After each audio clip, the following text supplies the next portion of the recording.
আসসালামু আলাইকুম viewers, back to my channel. কাছে এবং দূরে, দেশ এবং দেশের বাইরে যেখান থেকে আমার ভিডিওটি দেখছেন বা দেখছেন না, আশা করি মহান আল্লাহ পাকের দরবারে সকলেই সুস্থ আছেন, ভালো আছেন এই কামনা করে ভিডিওটা আজকে আমার রান্নাঘর থেকে স্টার্ট করলাম। যেহেতু প্রত্যেক দিন রান্নাঘর থেকেই ভিডিওটা স্টার্ট করি, আজও তাই করলাম। আমার ভিডিওটা যদি কোনো নতুন বন্ধুর কাছে পৌঁছে থাকে, দেখে থাকেন, প্লিজ আমার চ্যানেলটাকে সাবস্ক্রাইব করে নেবেন, পাশের বেল আইকনটা ক্লিক করে দেবেন, যাতে আমি ভিডিও ছাড়ার সঙ্গে সঙ্গে আপনাদের কাছে নোটিফিকেশান পৌঁছে যায়, আপনারা খুব সহজেই ভিডিও দেখে নিতে পারবেন। আমার রান্নাঘর পরিষ্কার করা কমপ্লিট। তারপরে ভাগ্নির বাচ্চা এসেছে, ভাগ্নির বাচ্চাটাকে আমি সকালবেলা এখন সেমাই রান্না করে দেবো, তাই এখানে সেমাই রান্নাটা বসিয়ে দিলাম একটু ভাজা ভাজা করে। আর বাসনপত্র এখনও ধোয়া চলছে, আমি বহু বাসনপত্র মাজছে, এখনও কোনো কিছু ধোয়া হয়নি।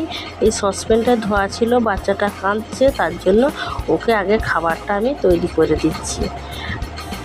আমি ভাগ্নিকে জিজ্ঞেস করলাম যে ও সকালবেলা কী খায়, বললো একটা সেমাই রান্না করে দেন, তাই আমি এখানে সেমাইটাকে ওকে চাপিয়ে দিলাম। বাচ্চারা রাত্রে তো তেমন কিছু খায়নি, এখন তো অনেকটাই বাচ্চা, এখন 2 বছর কমপ্লিট হয়নি, তার জন্য ও সকালবেলা ওটা রাতে তো ভাত খায়নি, সকালবেলা ওটা খাবারটা চেয়ে নেয়, খেতে চায়। তারপরে ওকে খাবার দিয়ে ভাগ্নিকে চা করে দিয়েছিলাম, বা ও খেয়ে নিয়েছে। খাবার দেওয়া হয়নি, ঠান্ডা করতে দিয়েছি, তারপরে আমি আমার কাজে লেগে পড়েছি। ভাগ্নির উদ্দেশ্য করে, ভাগ্নি পিঠেটা একটু খেতে ভালোবাসে, পরোটা রুটি যেটাই হোক, তার জন্য ওর অজুহাতে সবারই খাওয়া হয়ে যায়, তাই সবার জন্যই তৈরি করলাম। এখানে আমি সবার জন্যই আজকে পরোটা বানাবো, সঙ্গে মিষ্টি আছে, একটু আলু আর ডিম একসঙ্গে ভাজবো, ওকে আলাদা করে একটু ডিম ভেজে দেবো। তারপরে এখানে আমি আটাটাকে মেখে নিয়েছি, ময়দা তার সঙ্গে কিছু আটাও দিয়েছি, মাখা কমপ্লিট করে আমি এখানে বেলা শুরু করে দিয়েছি। একদিকে বেলে নিচ্ছিলাম, বেলতে সাহায্য করার মতো আজকে কেউ নেই, আমাদের শরীরটা প্রচণ্ডই খারাপ, তার জন্য বললাম যে বলছিলেন যে আমি কী করে দেবো, আমি বলছি না আপনাকে করতে হবে না, আমি নিজেই করে নিচ্ছি। আমার কমপ্লিট বেলা এক পাশ থেকে আমি সেঁকে নিচ্ছি। তারপরে এর মাঝখানে সেঁকে নিয়ে আমাদের খাওয়া কমপ্লিট করে দিয়েছিলাম। কমপ্লিট করে আজকে যেহেতু কালকে ভাগ্নি এসছে, জামাই এসেছিলো, নাস্তা পানি করে চলে গেছে, প্রচণ্ড থালা বাসন, তারপরে কিছু লোককে খাওয়ানো ছিল, একটা উদ্দেশ্য ছিল, ওই জন্য খাওয়ানো হয়েছিল, অনেক বাসনপত্র বেরিয়েছিল, তার জন্য এখন আমি রান্নাবান্নার কাজ রেখে আগে এইখানটা রান্নাঘরটা পরিষ্কার করে নিচ্ছি। একবারে পরিষ্কার করে এবার নিচ থেকে একদম পুরোটা পরিষ্কার করে নিচ্ছি। তারপরে ধুলোবালি তো বুঝতেই পারছেন, যেহেতু মাজা প্লাস্টার হয়নি, তার জন্য ধুলোবালি প্রচুরই ঝাঁটাতে অস্থির। তারপরে কিছু বাসনপত্র এক্সট্রা বেরিয়েছিল, জামাই এসেছিলো, সেগুলো একটার পর একটা গুছিয়ে আর এই দিক থেকে পরিষ্কার করে নিচ্ছে। বুবুকে বললাম যে আপনি যে আনাজটা করে দেন, আর আমাদের যেহেতু শরীরটা খারাপ, তার জন্য আনাজটা বুবুই করে দিচ্ছেন। আনাজটা করে রাখার পর তারপরে ওটা করা থাকলে আমি এখানটা পরিষ্কার করে দিয়ে রান্নাটা চাপিয়ে দিতে কোনো অসুবিধা হবে না।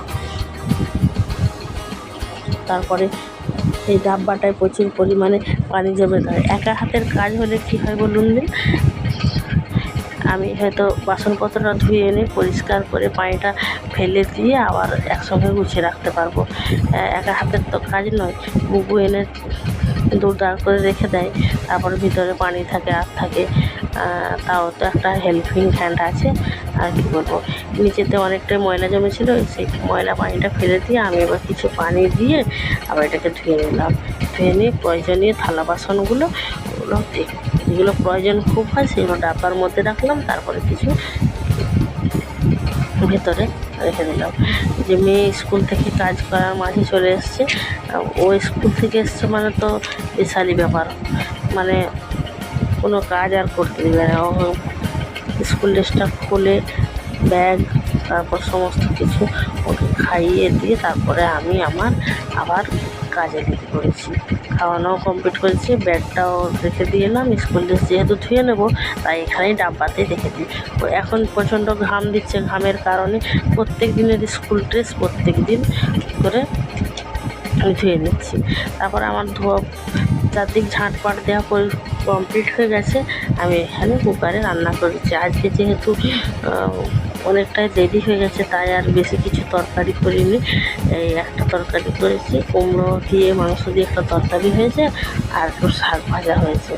আর এইভাবেই আজকে ব্লগটা শেষ করব। আর শেষে চাপালাম চুলোতে ভাতটা চাপিয়ে দিয়েছি। আর ভিডিওটা যদি ভালো লাগে প্লিজ একটা লাইক করবেন।